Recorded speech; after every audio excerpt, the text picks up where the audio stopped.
Director Sonya Fatah's documentary, I Dance, is an exploration into the difficult world of classical dance in Pakistan, primarily through the lens of one woman, Sheema Kermani, one of the country's few classically trained dancers.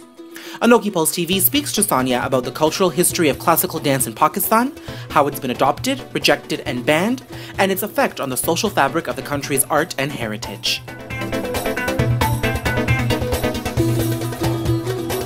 Your documentary, I Dance, looks at the difficult world of classical dance. And that's so hard for me to digest because when you look at classical dance, it's so beautiful and you don't really realize the world in which it exists. Right. Tell me about that. My journey with classical dance, or trying to figure out how this story came into being, was because I grew up in Pakistan, but I married an Indian and I moved to India. And so I got introduced to a lot of classical dance, which I didn't really have as part of my upbringing.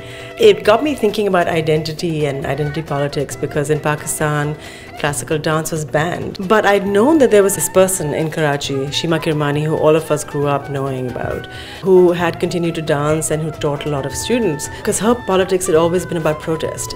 And dance here was very traditional in the Indian context, right? Girls from good families now would go and get coming of age kind of dance training, and it was very much part and parcel of cultural acceptance. In the 70s, what had happened in Pakistan, it had become something that was Indian and Hindu and something that you separate from Pakistani identity. It was a film on politics and identity of Pakistan, but I'd used dance as a device through which to tell that story.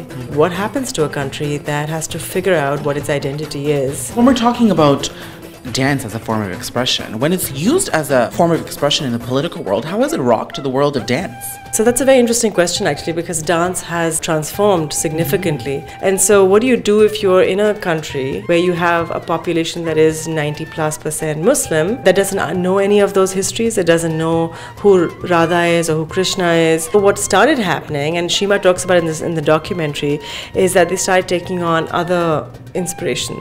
So they started dancing to Bulle Shah, Sufi epics, Rumi, folklore that was local.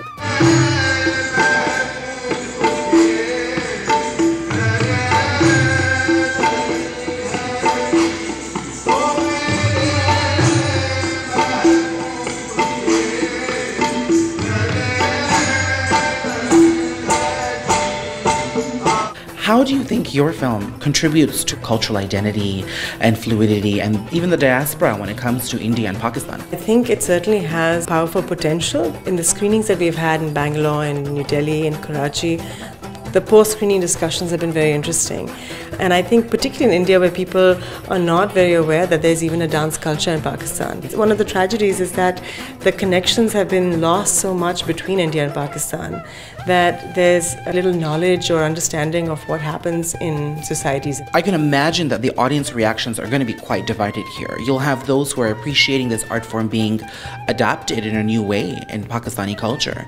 And then you'll have Indian fundamentalists who will feel that this cultural form of expression that has been so inherent to the Indian culture is being diluted. I think now in India you find a lot of young dancers who've had classical training, who are experimenting with other kinds of forms, and I think that transformation is happening kind of as a natural part of maybe the globalization of culture in general, and also because classical dancers are being exposed to dance in other forms in other parts of the world as well. But you still need to have fantastic dancers to be able to speak to the beauty of that transformation, and that's not entirely happened. So I think people see it as a struggle, and that is what it is. It's a struggle for that dance form to survive.